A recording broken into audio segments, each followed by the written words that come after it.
तर 30 मिनिटात त्या जीवाणूंचे जे बीजाणू आहे ते 30 मिनिटामध्ये मरतात. आणि उकळलेल्या पाण्यामध्ये पहा पाण्याद्वारे सुया, हातमोजे, काचेच्या पिचकाऱ्या ह्या निर्जंतुकीकरण केल्या जातात. आणि खराब चादरी व कपड्यांना निर्जंतुकीकरण करण्यासाठी उकळलेल्या पाण्यात साबण किंवा सोडा देखील टाकण्यात येतो. त्यामुळे ह्या ज्या वरील दोन्ही पद्धती आहेत अ आणि ब, ह्या दोन्ही निर्जंतुकीकरणासाठी वापरण्यात येतात. पर्याय क्रमांक 4 योग्य उत्तर आहे. प्रश्न क्रमांक 2 आहे, सामाजिक आरोग्यावर परिणाम करणारे घटक कोणते आहेत? पहा, सामाजिक आरोग्य यावरती परिणाम करणारे महत्त्वाचे घटक आपल्याला सांगायचे आहेत. याचं उत्तर आहे पहा पर्याय क्रमांक 4 वरील सर्व. तर वरील सर्व म्हणजे पहा आर्थिक स्तर, पर्यावरण आणि शिक्षण हे जे सर्व घटक आहेत हे सामाजिक आरोग्यावर परिणाम करतात. मित्रांनो, त्यामध्ये आपण पाहणार आहोत सर्वात पहिलं पहा आर्थिक स्तर. आर्थिक स्तर म्हणजे काय की आर्थिक स्तरामुळे कुपोषणाचं प्रमाण हे जास्त वाढतं. यानंतर आहे पहा शिक्षण. तर शिक्षण जे आहे ते समाजातील ज्या व्यक्ती निरक्षर असल्यामुळे आरोग्यावर देखील परिणाम पडतो, म्हणजे साक्षर नसल्यामुळे, लक्षात ठेवायचे. आणि महत्वाचं आहे पर्यावरण. तर स्वच्छता, परिसर व पर्यावरण हे आरोग्यावर परिणाम करत असतो. आणि वरील हे सर्व जे घटक आहेत हे आरोग्यावर परिणाम करणारे घटक आहेत. आर्थिक स्तर, शिक्षण आणि पर्यावरण. पर्याय क्रमांक 4 उत्तर आहे. प्रश्न क्रमांक 3 आहे, भारत सरकारने राष्ट्रीय आरोग्य धोरण कधी जाहीर केलं आहे? पहा, राष्ट्रीय आरोग्य धोरण हे भारत सरकारने कधी जाहीर केलेलं आहे? याचं उत्तर आहे पहा पर्याय क्रमांक 2 2002 साली राष्ट्रीय आरोग्य धोरण जे आहे हे भारत सरकारने जाहीर केलेलं आहे. मित्रांनो, यामध्ये पहा लक्षात घेण्याचा महत्त्वाचा पॉईंट आहे की 2002 मध्ये राष्ट्रीय आरोग्य धोरण हे जाहीर केलं आहे. आणि या धोरणाचं जे महत्त्वाचे उद्देश आहे ते म्हणजे आहे सर्वांना आरोग्य सेवा देणे आणि आरोग्य सेवेचे वैश्वीकरण करणे, हे त्याचा महत्त्वाचा उद्देश आहे. आणि 2000 साली पहा 2000 साली भारतामध्ये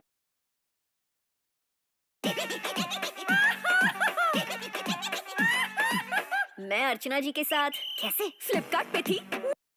मध्ये आपल्या राष्ट्रीय लोकसंख्या धोरण जाहीर करण्यात आलेलं आहे. पहा, राष्ट्रीय लोकसंख्या धोरण हे जे आहे हे 2000 साली जाहीर करण्यात आलेलं आहे.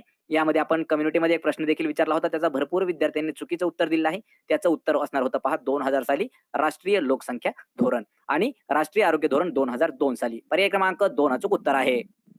प्रश्न क्रमांक 4 आहे, खालीलपैकी कोणती समिती आरोग्य सेवा सुधारणा समिती नाही? पहा, खालीलपैकी अशी कोणती समिती आहे की जी आरोग्य सेवा सुधारणा समिती येत नाही?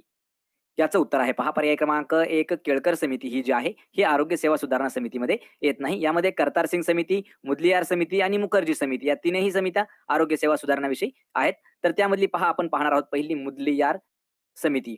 ही जी आहे मित्रांनो पहा 1962 ला ही समिती स्थापन करण्यात आली आहे. आरोग्य सर्वेक्षण आणि नियोजन समिती म्हणून सुद्धा तिला ओळखलं जातं. कशाला? मुदलियार समितीला. यानंतर आहे पहा करतार सिंग समिती. तर ही जी आहे 1973 ला ही समिती स्थापन करण्यात आलेली आहे, करतार सिंग समिती. आणि आरोग्य आणि कुटुंब नियोजन अंतर्गत बहुउद्देशीय कामगारांची समिती या नावाने हिला ओळखलं जातं. मित्रांनो, महत्त्वाचे पॉईंट आहेत हे देखील आपण नोट्स करून घेऊ शकता किंवा याच्या पीडीएफ सुद्धा तुम्हाला उपलब्ध करून दिलेल्या आहेत. आणि यानंतर आहे पहा तिसरी जी समिती आहे ती आहे मुखर्जी समिती. तर मुखर्जी समिती ही जी आहे 1965 ला ही समिती स्थापन करण्यात आली आहे. या समितीची जी निर्मिती आहे पहा कुटुंब नियोजनाच्या क्षेत्रातील आढावा घेण्यासाठी केली होती. आणि ही जी समिती आहे ही आरोग्य सेवेचा तपशील आणि आरोग्य सेवेचे बळकटीकरण व्हावे यासाठी तयार करण्यात आलेली आहे. त्यामुळे पर्याय क्रमांक 1 आपलं उत्तर असणार आहे. केळकर समिती जी आहे ही आरोग्य सेवा सुधारणाशी संबंधित नाही. प्रश्न क्रमांक 5 आहे, राष्ट्रीय कीटकजन्य आजार नियंत्रण कार्यक्रमामध्ये खालील कोणत्या आजाराचा समावेश होत नाही? मित्रांनो, प्रश्न महत्वाचा आहे पहा. राष्ट्रीय कीटकजन्य आजार नियंत्रण हा जो कार्यक्रम आहे यामध्ये खालीलपैकी कोणता असा आजार आहे की त्याचा समावेश केला जात नाही? याचं उत्तर आहे पहा पर्याय क्रमांक 2 क्षयरोग. लक्षात ठेवायचे, क्षयरोग म्हणजे काय? टीबी, ट्युबरक्युलोसिस याचा समावेश केला जात नाही राष्ट्रीय कीटकजन्य आजार नियंत्रण कार्यक्रमामध्ये. तर लक्षात ठेवायचे, कीटकामार्फत जो प्रसार होणाऱ्या रोगाचं नियंत्रण करण्यासाठी राष्ट्रीय कीटकजन्य आजार नियंत्रण कार्यक्रम, त्यालाच आपण पहा इंग्रजीमध्ये आपल्याला कधी कधी शॉर्ट फॉर्म मध्ये विचारतात NVBDCP. तर हे जे आहे हे शासनाने डिसेंबर 2004 या वर्षापासून राबवण्यास सुरुवात केली आहे. आणि राष्ट्रीय कीटकजन्य आजार नियंत्रण कार्यक्रमाअंतर्गत येणारे जे आजार आहेत त्यामध्ये पहा पहिला आहे हिवताप, यानंतर आहे हत्तीरोग, यानंतर आहे जपानी मेंदूदाह, यानंतर पहा अजून एक आहे चिकन गुनिया हा देखील कीटकापासून होणारा आजार आहे. आणि यानंतर आहे पहा काळा आजार. हे जे आहेत हे सर्व जे आत्ताचे सांगितलेले मी आजार आहेत तुम्हाला हे राष्ट्रीय कीटकजन्य आजार नियंत्रण कार्यक्रमामध्ये यांचा समावेश होतो, क्षयरोग सोडता. पर्याय क्रमांक 2 अचूक उत्तर आहे. प्रश्न क्रमांक 6 आहे, मलेरिया व हिवताप प्रतिबंध करण्यासाठी अतिसंवेदनशील भागामध्ये डॅश गटातील कीटकनाशकाद्वारे फवारणी केली जाते? याचं उत्तर आहे पहा पर्याय क्रमांक 4 सिंथेटिक पायरेथ्राइड या गटातील कीटकनाशक आहेत हे फवारणी केले जातात. कशामध्ये? ज्या ठिकाणी मलेरिया किंवा हिवताप हे प्रतिबंध करण्यासाठी केला जातो. लक्षात ठेवायचं मित्रांनो. आणि 1999 तर यामध्ये आपण समजून घेऊया 1999 पासून चालू केलेले जे राष्ट्रीय हिवताप प्रतिरोधक कार्यक्रमाच्या कृती आराखड्याच्या अंतर्गत हिवताप प्रतिबंध करण्यासाठी अतिसंवेदनशील भागामध्ये सिंथेटिक पायरेथ्राईड, लक्षात ठेवा सिंथेटिक पायरेथ्राईड या गटातील कीटकनाशकाद्वारे फवारणी करण्यात येत असते. पर्याय क्रमांक 4 आपलं उत्तर असणार आहे. प्रश्न क्रमांक 7 आहे, हत्ती रोग कोणत्या कीटकाच्या माध्यमातून होतो? पहा मित्रांनो, हत्ती रोग हा जो आहे हा कोणत्या कीटकाच्या माध्यमातून होतो? याचं उत्तर आहे पहा पर्याय क्रमांक 1 तर मच्छरापासून होणारा रोग आहे, लक्षात ठेवायचंय हत्ती रोग. तर पहा हत्ती रोग हा जो आहे हा डासाच्या माध्यमातून होणारा रोग आहे आणि हत्ती रोगाला कारणीभूत असणारा क्युलेक्स, लक्षात ठेवायचंय हत्ती रोगाला कोणतं मच्छर कारणीभूत आहे? क्युलेक्स हा जो डास आहे हा हत्ती रोगाला कारणीभूत असणारा एक डास आहे. त्याची जी उपजात आहे त्यामध्ये पहा क्युलेक्स फटिगन्स या नावाने आहे. क्युलेक्स फटिगन्स ही जी आहे त्याची उपजात आहे, लक्षात ठेवायचं या प्रकारचा हा डास आहे. आणि क्युलेक्स डास या डासाची वाढ ही जी आहे ही उघडे गटार ज्या ठिकाणी असतात, नाले गटार त्या ठिकाणी होते आणि हा डास तळाशी डोके करून तिरक्या अवस्थेत असतो आणि क्युलेक्स डास हा जो आहे हा अंडी देत असतो. त्यामुळे क्युलेक्स डासाविषयी देखील आपण माहिती पाहिलेली आहे. हत्ती रोग होतो मच्छर म्हणजेच क्युलेक्स डासापासून. पर्याय क्रमांक 1 योग्य उत्तर आहे. प्रश्न क्रमांक 8 आहे, 1 ग्राम स्निग्ध पदार्थापासून किती उष्मांक ऊर्जा मिळते? मित्रांनो प्रश्न थोडासा महत्वाचा आहे. यावरती अजून आपण 2 ते 3 प्रश्न डिस्कस करणार आहोत. त्यामधील हा प्रश्न आहे पहा, 1 ग्राम स्निग्ध पदार्थापासून किती उष्मांक ऊर्जा मिळते? याचं उत्तर आहे पहा पर्याय क्रमांक 3 9 एवढी. तर लक्षात ठेवायचंय 1 ग्राम स्निग्ध पदार्थ यापासून 9 किलो कॅलरी उष्मांक हा ऊर्जा मिळत असते आणि उष्णता मोजण्याचं जे एकक आहे ते आहे पहा कॅलरी. लक्षात ठेवायचंय उष्णता मोजण्याचं एकक कोणतं आहे? कॅलरी मोजली जाते. मानवाचं उष्णता मोजण्याचं एकक आहे कॅलरीमध्ये. आणि 1 ग्राम पाण्याचे तापमान 1 सेंटीग्रेडने जर वाढवण्यास उष्णतेला 1 किलो कॅलरी असं म्हणतात. तर यामध्ये पहा 1 ग्राम, लक्षात ठेवायचंय 1 ग्राम स्निग्ध पदार्थ जर असेल स्निग्ध पदार्थ तर याची जी ऊर्जा आहे लक्षात ठेवायची कॅलरी ही 9.3 किलो कॅलरी एवढी असते. 1 ग्राम जर आपण कार्बोदक घेतलं पहा कार्बोहायड्रेट्स म्हणजे आपण कार्बोदक म्हणतो कर्बोदक 1 ग्राम कार्बोदक असेल तर त्यापासून 4.2 किलो कॅलरी एवढी जी आहे ही ऊर्जा असते. आणि जर आपण 1 ग्राम प्रथिने जर घेतलं म्हणजे प्रोटीन घेतलं 1 ग्राम प्रथिन तर पहा तर यापासून 4.1 किलो कॅलरी एवढी आपल्याला ऊर्जा मिळत असते. पर्याय क्रमांक याचा आहे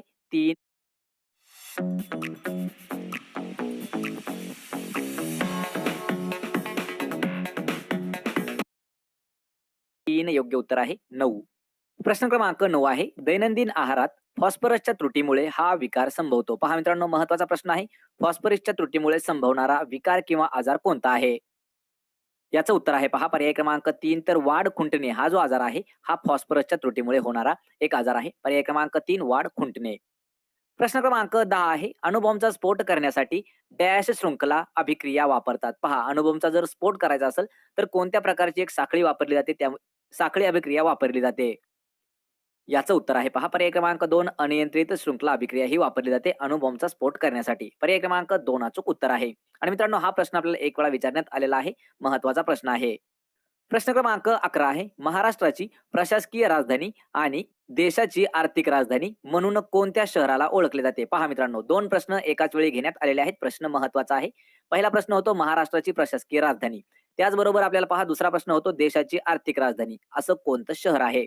आणि याचं उत्तर आहे पहा पर्याय क्रमांक 1 तर मुंबई. लक्षात ठेवायचंय महाराष्ट्र राज्याची राजधानी आहे मुंबई आणि भारत देशाची आर्थिक राजधानी आहे पहा मुंबई. त्यामुळे पर्याय क्रमांक 1 आपलं योग्य उत्तर आहे. प्रश्न क्रमांक 12 आहे, भारतातील दुसऱ्या क्रमांकाची व महाराष्ट्रातील प्रथम क्रमांकाची नदी कोणती आहे? या ठिकाणीही आपल्याला 2 प्रश्न विचारले आहेत. भारतातील दुसऱ्या क्रमांकाची नदी कोणती आहे आणि महाराष्ट्रातील पहिल्या क्रमांकाची नदी कोणती आहे? जे की एकच नदी आहे ती. याचं उत्तर आहे पहा पर्याय क्रमांक 4 तर गोदावरी ही जी नदी आहे ही भारतातील दुसऱ्या क्रमांकाची आणि महाराष्ट्रातील पहिल्या क्रमांकाची नदी येते. पर्याय क्रमांक 4 योग्य उत्तर आहे. प्रश्न क्रमांक 13 आहे, सर्वात कमी लोकसंख्येची घनता असलेला जिल्हा खालीलपैकी कोणता आहे? पहा लोकसंख्येच्या बाबतीमध्ये सर्वात कमी घनता असलेला जिल्हा.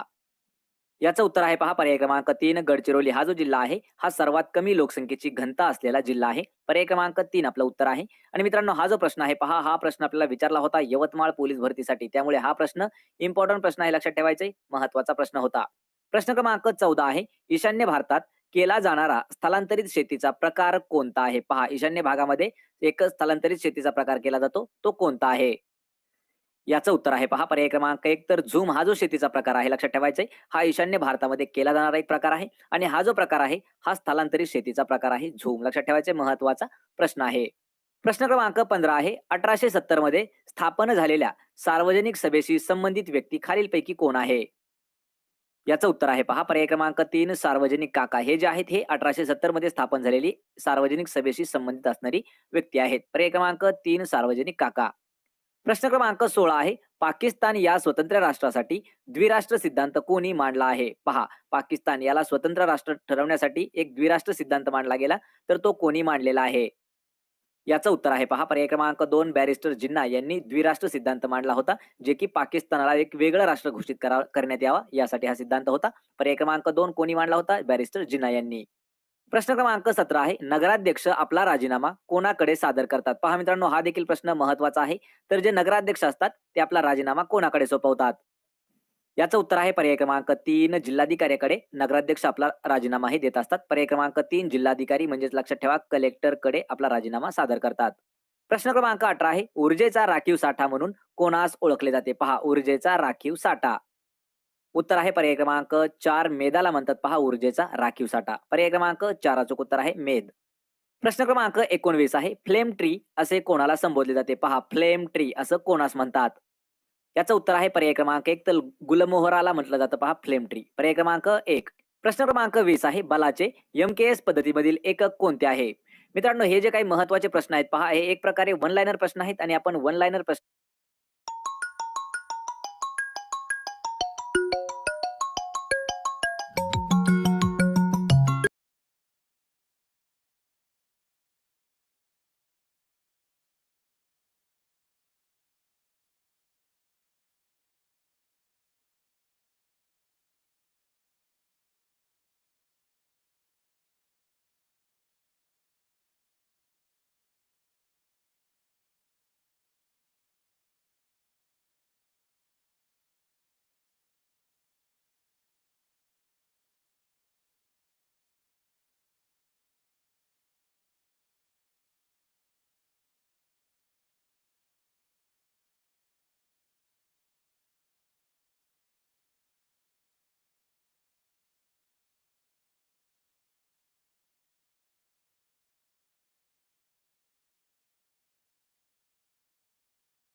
प्रश्नावरती एक पूर्णपणे डिटेलमध्ये व्हिडिओ घेतलेला आहे. त्यामध्ये आपण 100 वन लाइनर क्वेश्चन हे जे आहेत हे आपण समाविष्ट केलेले आहेत. त्याची लिंक आपल्याला डिस्क्रिप्शनमध्ये दिली आहे. त्या ठिकाणी जाऊन तो व्हिडिओ पाहायचा आहे.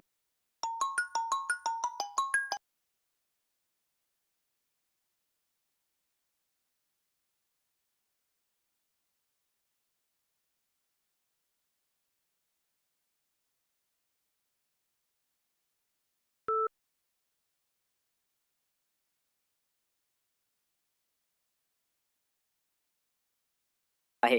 तर पहा बलाचं एम-के-एस पद्धतीतील एकक कोणतं आहे?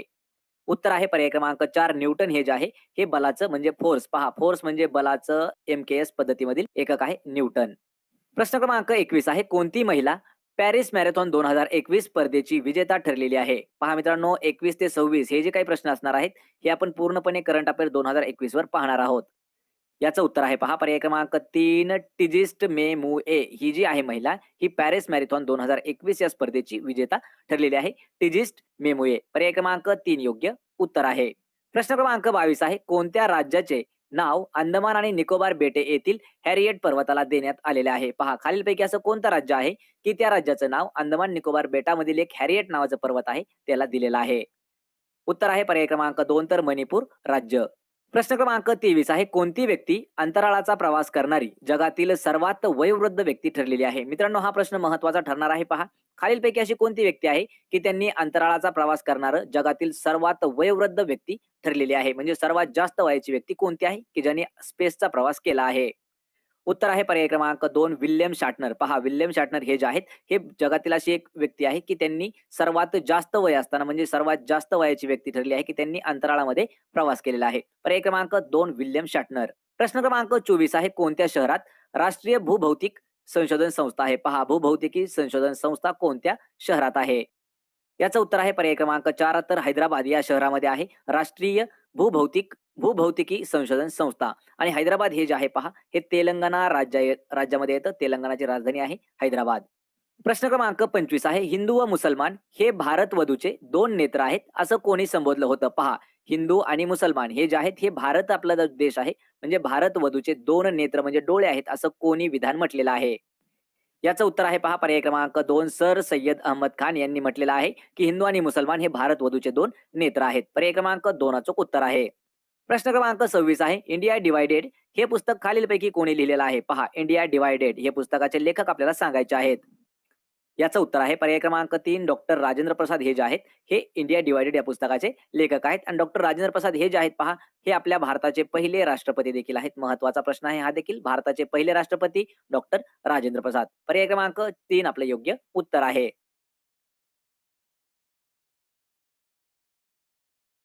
तर पहा प्रश्न पहिला आहे स्कर्वी हा आजार कोणत्या जीवनसत्वाच्या कमतरतेमुळे होतो? पहा स्कर्वी आजार कोणत्या जीवनसत्वाच्या कमतरतेमुळे होतो?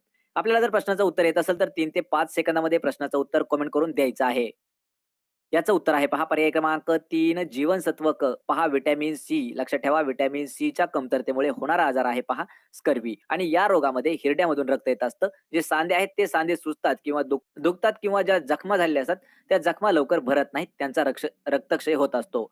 यामध्ये पहा जे व्हिटॅमिन क आहे म्हणजे व्हिटॅमिन सी जे आहे याचं महत्वाचं काम काय आहे? जखम लवकर भरणे, लोहाचं शोषण, पेशीला एकत्रित बांधणाऱ्या कोलोजेनची निर्मिती आणि रोगप्रतिकारक शक्ती वाढवणे हे जे आहे हे जीवनसत्व क चं काम आहे.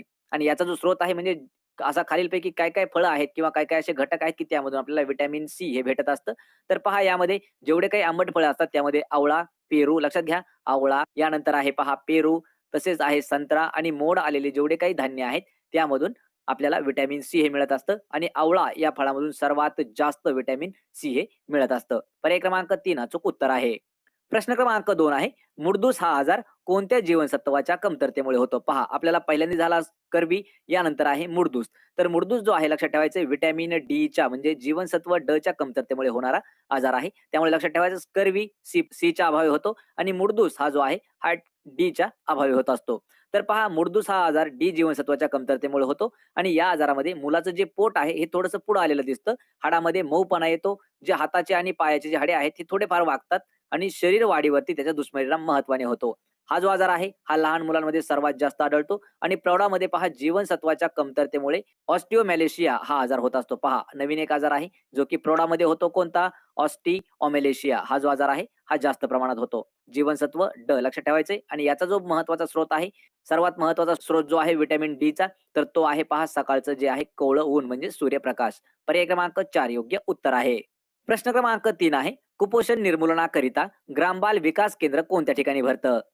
याचं उत्तर आहे पर्याय क्रमांक 4 तर अंगणवाडी या ठिकाणी ग्रामबाल विकास केंद्र हे भरत असतं. मित्रांनो पहा, कुपोषण निर्मूलनाकरिता ग्रामबाल विकास केंद्र म्हणजे त्याला आपण व्ही-सी-डी-सी असं म्हणतो. तर व्ही-सी-डी-सीचा फुल फॉर्म होतो व्हिलेज चाइल्ड डेव्हलपमेंट सेंटर. हे जे आहे हे अंगणवाडीमध्ये भरत असतं. यामध्ये आहार व आरोग्य सेवा देऊन ज्या माता आहेत त्यांना बालसंगोपनासाठी सक्षमीकरण करणं हे बाल विकास केंद्राचं मुख्य आणि महत्वाचं उद्दिष्ट असतं. पहा, व्ही-सी-डी-सी मध्ये भरत असतं म्हणजेच काय, व्हिलेज चाइल्ड डेव्हलपमेंट सेंटर हे जे आहे हे अंगणवाडीमध्ये भरतं. पर्याय क्रमांक 4 उत्तर असणार आहे.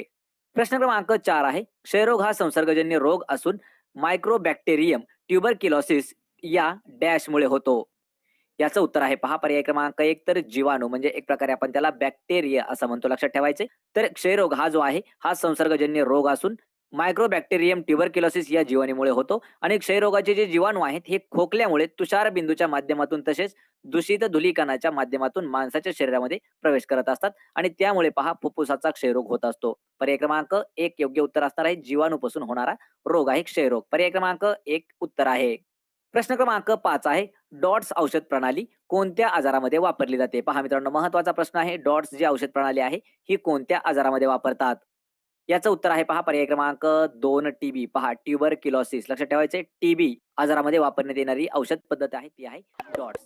तर मित्रांनो, डॉट्स विषयी आपण थोडीशी माहिती घेऊया. त्यापूर्वी आपण डॉट्सचा आपण फुल फॉर्म पाहणार आहोत. पहा, dots directly observe treatment course म्हणजे त्याला आपण डॉट्स म्हणतो आणि ही जी औषध प्रणाली आहे ही क्षयरोग टीबी बाधित रुग्णांना दिली जाते. डॉट्स औषध प्रणाली ही 2 टप्प्यात देण्यात येते. पहा, 6 महिने किंवा 8 महिने आणि त्याचे जे टप्पे असतात ते पहा. पहिला जो असे अतिदक्षता काळ, या काळामध्ये रुग्णाला आरोग्य कर्मचाऱ्याच्या देखरेखीखाली 1 दिवसाआड 2 ते 3 महिने औषध उपचार केला जातो आणि दुसरा जो आहे तो आहे नियमित काळ. तर या टप्प्यामध्ये पहा रुग्णांनी स्वतः घरीच औषध उपचार घ्यावा लागतो आणि त्याचा जो कालावधी आहे हा 4 ते 5 महिन्याचा देखील असू शकतो. लक्षात ठेवायचे, डॉट्स औषध प्रणाली ही टीबी वरती वापरली जाते. पर्याय क्रमांक 2 अचूक उत्तर असणार आहे. प्रश्न क्रमांक 6 आहे, खालील कोणत्या कारणामुळे एड्स होत नाही? याचं उत्तर आहे पहा पर्याय क्रमांक 4 हस्तांदोलन केल्यामुळे एच-आय-व्ही म्हणजे एड्स हा होत नाही. यामध्ये पहा असुरक्षित यौन संबंध, दूषित रक्त पुरवठा आणि दूषित इंजेक्शनचा वापर केल्यामुळे होतो पहा एड्स. त्यामुळे महत्वाचा हा देखील मित्रांनो पर्याय क्रमांक 4 याचं उत्तर असणार आहे. हस्तांदोलन म्हणजे हँडशेक केल्यामुळे होत नाही एड्स. प्रश्न क्रमांक 7 आहे, एड्स उपचाराकरिता कोणत्या गटातील औषधे वापरली जातात? पहा, एड्स उपचाराकरिता कोणत्या गटातील औषध वापरतात? याचं उत्तर आहे पहा पर्याय क्रमांक 3 ART या गटातील औषधे वापरली जातात एड्ससाठी. लक्षात ठेवायचंय. तर ARTचा महत्वाचा फुल फॉर्म आहे पहा ART, अँटी रेट्रोव्हायरल थेरपी. या औषध गटाचा वापर करण्याचा उद्देश असा आहे की एच-आय-व्हीचा जो विषाणू आहे पहा, कोणत्या एड्स हा कशापासून होतो? एच-आय-व्हीच्या विषाणूपासून होत असतो आणि एच-आय-व्ही हा जो विषाणू आहे याचं बहार पहा 50 कॉपीज म्हणजे 50 मिलीपेक्षा कमी आणून रोगप्रतिकार शक्ती वाढवणे हे जे आहे हे ART गटाचं महत्वाचं काम येतं. पर्याय क्रमांक 3 उत्तर आहे. प्रश्न क्रमांक 8 आहे, खालीलपैकी कोणती आरोग्य सेवा केंद्र जिल्हा आरोग्य अधिकारी यांच्या नियंत्रणाखाली नाही? याचं उत्तर आहे पहा पर्याय क्रमांक 1 तर ग्रामीण रुग्णालय. लक्षात ठेवायचं मित्रांनो, ग्रामीण रुग्णालय जे आहे हे आरोग्य सेवा केंद्र जिल्हा आरोग्य अधिकाऱ्याच्या नियंत्रणाखाली येत नाही. पर्याय क्रमांक 1 योग्य उत्तर आहे. प्रश्न क्रमांक 9 आहे, खालीलपैकी कोणती लस ही त्वचेमध्ये दिली जाते? पहा, त्वचेमध्ये देण्यात येणारी लस कोणती आहे? याचं उत्तर आहे पहा पर्याय क्रमांक 1 तर BCG ही जी लस आहे लक्षात ठेवायचं मित्रांनो, ही आपल्याला त्वचेमध्ये देण्यात येणारी एक लस आहे. पर्याय क्रमांक 1 योग्य उत्तर आहे. प्रश्न क्रमांक 10 आहे, गोवराची लस लहान मुलांना कधी देतात? पहा, जो गोवर जो आहे त्याचं व्हॅक्सिन लहान मुलांमध्ये कधी देतात?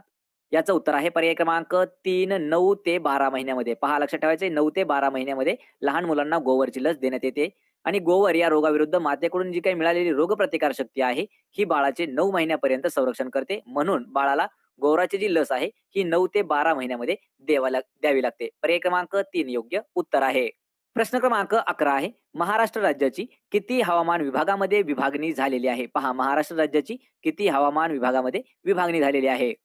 याचं उत्तर आहे पहा पर्याय क्रमांक 4 तर एकूण 9 विभागामध्ये महाराष्ट्र हवामान खात्याची विभागाची विभागणी झालेली आहे. पर्याय क्रमांक 4 9. प्रश्न क्रमांक 12 आहे, सर्वाधिक जागतिक विजेतेपद पटकावणारी पहिली बॉक्सर कोण ठरलेली आहे? याचं उत्तर आहे पहा पर्याय क्रमांक 2 तर मेरी कोम. लक्षात ठेवायचे मेरी कोम ह्या ज्या आहेत ह्या सर्वाधिक जागतिक विजेतेपद पटकावणाऱ्या महिला पहिल्या बॉक्सर महिला ठरलेल्या आहेत. पी.टी. उषा ह्या ज्या आहेत लक्षात ठेवायचे मित्रांनो ह्या एक रनर होत्या पी.टी. उषा. सायना नेहवाल हे ज्या आहेत ह्या बॅडमिंटनपटू आहेत. कधी-कधी प्रश्न आपल्याला असाही विचारला जातो. यामध्ये प्रत्येक खेळाचे खेळाडू वेगळे असतात आणि योग्य उत्तर हे वेगळं येत असतं. पर्याय क्रमांक 2 उत्तर आहे मेरी कोम. प्रश्न क्रमांक 13 आहे देशातील पहिल्या दृष्टीहीन आय-ए-एस अधिकारी खालीलपैकी कोण आहेत? पहा देशातील अशा पहिल्या कोण आय-ए-एस आहेत? आय-ए-एस अधिकारी आहेत तर किंवा त्या अंध आहेत. याचं उत्तर आहे पर्याय क्रमांक 1 तर प्रांजल पाटील ह्या पहिल्या दृष्टीहीन आय-ए-एस अधिकारी आहेत आपल्या भारतामधील. पर्याय क्रमांक 1 योग्य उत्तर आहे. प्रश्न क्रमांक 14 आहे हवाई दलातील पहिल्या महिला लढाऊ वैमानिक कोण आहेत? याचं उत्तर आहे पर्याय क्रमांक 3 भावना कांत ह्या ज्या आहेत ह्या आपल्या भारतातील म्हणजे पहा हवाई दलातील पहिल्या महिला आहेत किंवा लढाऊ वैमानिक आहेत. पर्याय क्रमांक 3 भावना कांत उत्तर आहे. प्रश्न क्रमांक 15 आहे शरद बोबडे ही महाराष्ट्रीयन व्यक्ती देशाचे कितवे सरन्यायाधीश म्हणून नियुक्त झाले आहेत? पहा शरद बोबडे आपल्या देशाचे कितवे सरन्यायाधीश आहेत?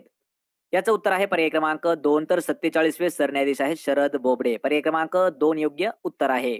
प्रश्न क्रमांक 16 आहे 2019 चा अर्थशास्त्राचा नोबेल पुरस्कार कोणत्या भारतीय वंशाच्या व्यक्तीला देण्यात आलेला आहे? याचं उत्तर आहे पर्याय क्रमांक 4 अभिजित बॅनर्जी. लक्षात ठेवायचे मित्रांनो 2019 या वर्षाचा अर्थशास्त्राचा जो नोबेल पुरस्कार झालेला आहे तो भारतीय वंशाचे जे व्यक्ती आहेत ते आहेत अभिजित बॅनर्जी यांना प्रदान करण्यात आलेला आहे 2019 अर्थशास्त्र नोबेल पुरस्कार. पर्याय क्रमांक 4.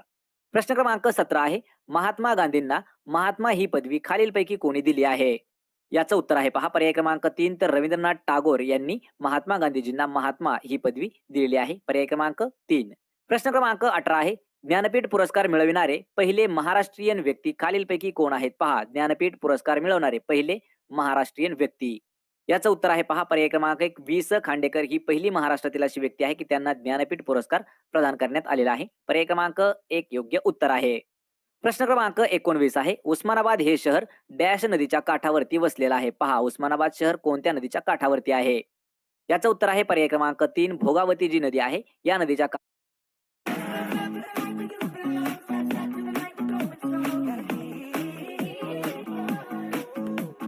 काठावरती आहे पहा उस्मानाबाद शहर. पर्याय क्रमांक 3. प्रश्न क्रमांक 20 आहे गोंडवाना विद्यापीठ महाराष्ट्राच्या कोणत्या जिल्ह्यामध्ये आहे? पहा गोंडवाना विद्यापीठ जे आहे हे महाराष्ट्र राज्याच्या कोणत्या डिस्ट्रिक्ट मध्ये येतं? याचं उत्तर आहे पर्याय क्रमांक 2 तर गडचिरोली या जिल्ह्यामध्ये येतं पहा गोंडवाना विद्यापीठ. पर्याय क्रमांक 2 अचूक उत्तर आहे. प्रश्न क्रमांक 21 आहे कोणाला 67वा राष्ट्रीय चित्रपट पुरस्कार सोहळ्यामध्ये 2019 या वर्षासाठी दादासाहेब फाळके पुरस्कार देऊन सन्मानित करण्यात आला आहे? याचं उत्तर आहे पर्याय क्रमांक 2 तर रजनीकांत यांना. लक्षात ठेवायचे दादासाहेब फाळके पुरस्कार हा प्रदान झालेला आहे रजनीकांत यांना. वर्ष आहे 2019 चा. पर्याय क्रमांक 2 रजनीकांत उत्तर आहे. प्रश्न क्रमांक 22 आहे कोणत्या दिवशी जागतिक कापूस दिवस साजरा केला जातो? पहा जागतिक कापूस दिन कधी साजरा करतात? याचं उत्तर आहे पर्याय क्रमांक 2 7 ऑक्टोबर या दिवशी केला जातो जागतिक कापूस दिन साजरा. पर्याय क्रमांक 2. प्रश्न क्रमांक 23 आहे भारताचा पहिला राष्ट्रीय शौर्य पुरस्कार मिळवणारी विद्यार्थी कोण आहे?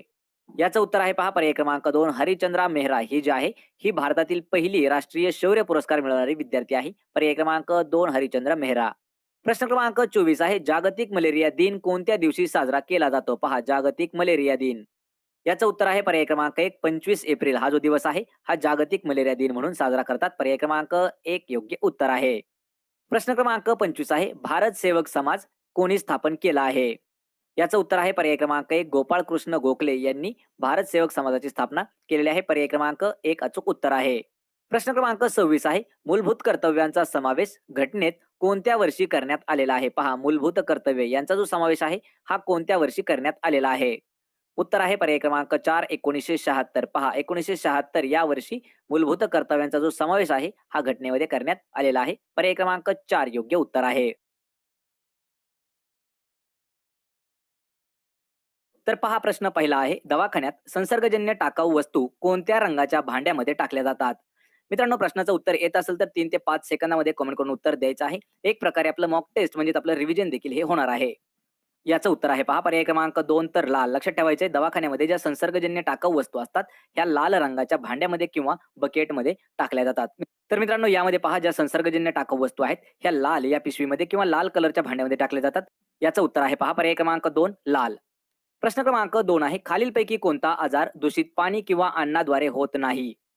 याचं उत्तर आहे पहा पर्याय क्रमांक 4 तर गोवर हा जो आजार आहे, हा दूषित अन्न पाण्यामुळे न होणारा आजार आहे. यामध्ये पहा पटकी, ॲमिबियासिस आणि कावीळ हे जे आहेत हे दूषित अन्न आणि दूषित पाणी घेतल्यामुळे होणारा आजार आहे. लक्षात ठेवायचं मित्रांनो. आणि दूषित अन्न आणि पाण्यामुळे होणारे जे काही महत्त्वाचे आजार आहेत ते आहेत पहा, एक आहे पटकी, यानंतर आहे कावीळ, यानंतर आहे ॲमिबियासिस, यानंतर आहे पहा अतिसार. हा देखील लक्षात ठेवायचे की दूषित अन्नामुळे होणारा रोग आहे. याचबरोबर पहा हगवण, पोलिओ, नारू हे जे रोग आहेत ते दूषित पाण्याद्वारे त्वचा रोग देखील त्यांनी होत असतो.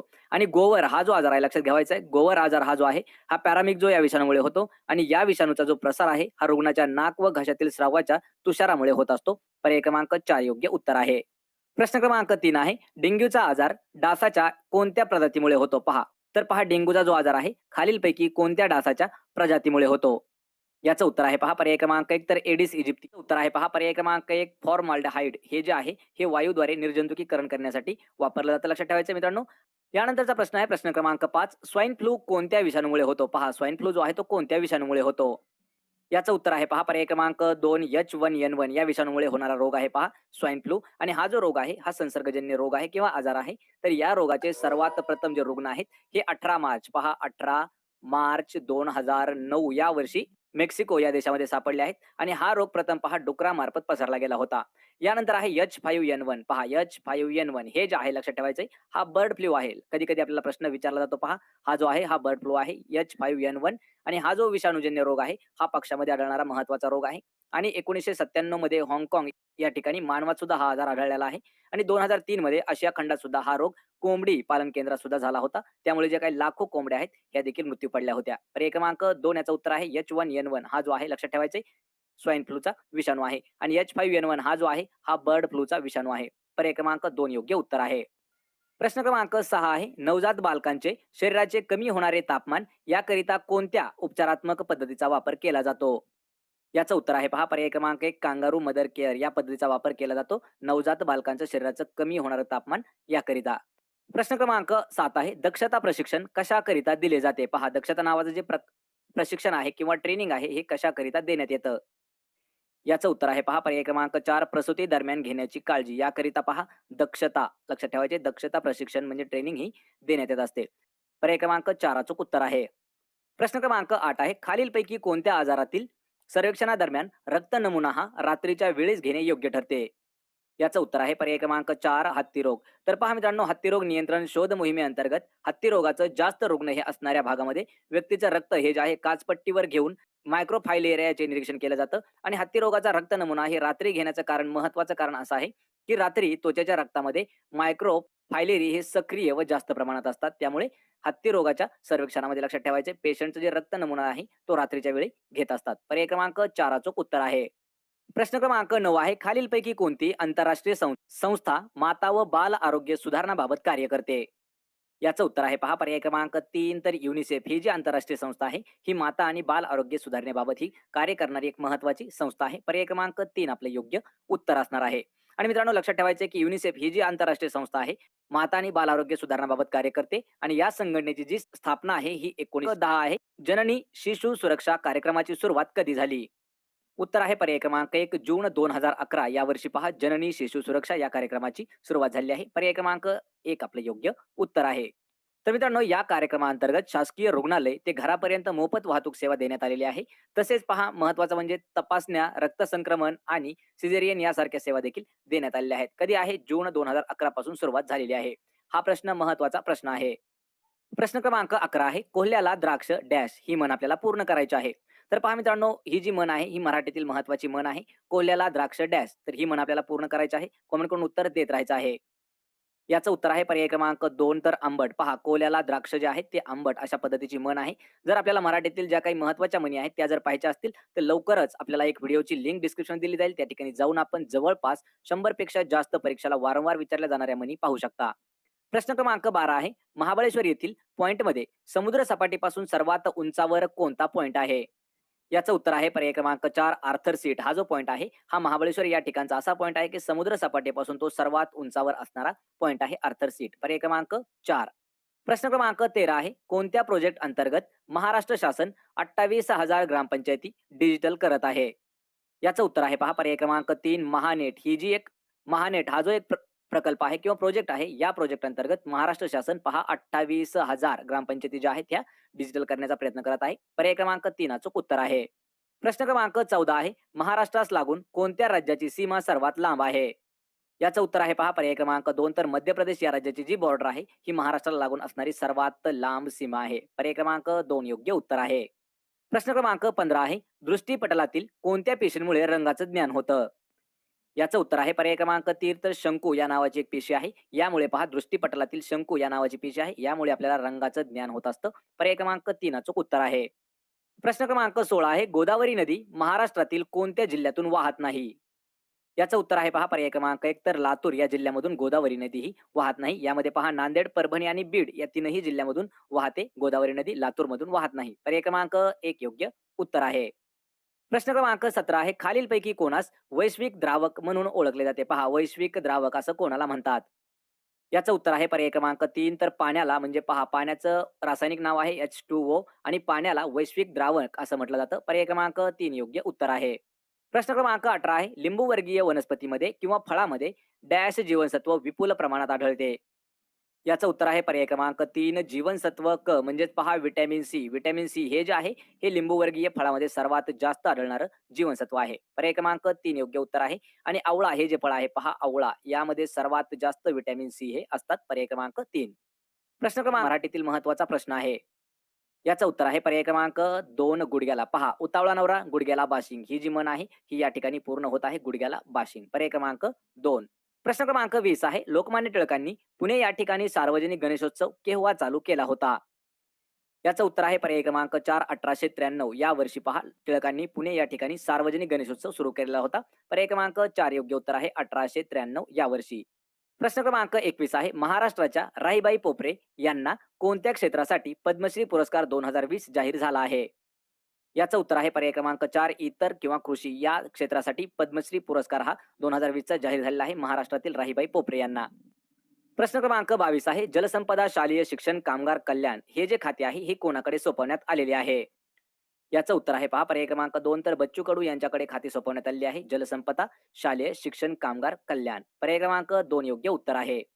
प्रश्न क्रमांक 23 आहे, CART 2019 नौदल सराव कोणत्या 2 देशामध्ये संपन्न झाला आहे? याचं उत्तर आहे पर्याय क्रमांक 4 अमेरिका व बांगलादेश या 2 देशांच्या दरम्यान 2019 पहा CART 2019 हा जो नौदलाचा सराव आहे हा संपन्न झाला आहे अमेरिका आणि बांगलादेशमध्ये. पर्याय क्रमांक 4. प्रश्न क्रमांक 24 आहे, गुगल इंडियाच्या अध्यक्षपदी कोणाची नेमणूक किंवा निवड झाली आहे? याचं उत्तर आहे पहा पर्याय क्रमांक 3 संजय गुप्ता यांची निवड आहे गुगल इंडियाच्या अध्यक्षपदावरती. पर्याय क्रमांक 3 योग्य उत्तर आहे.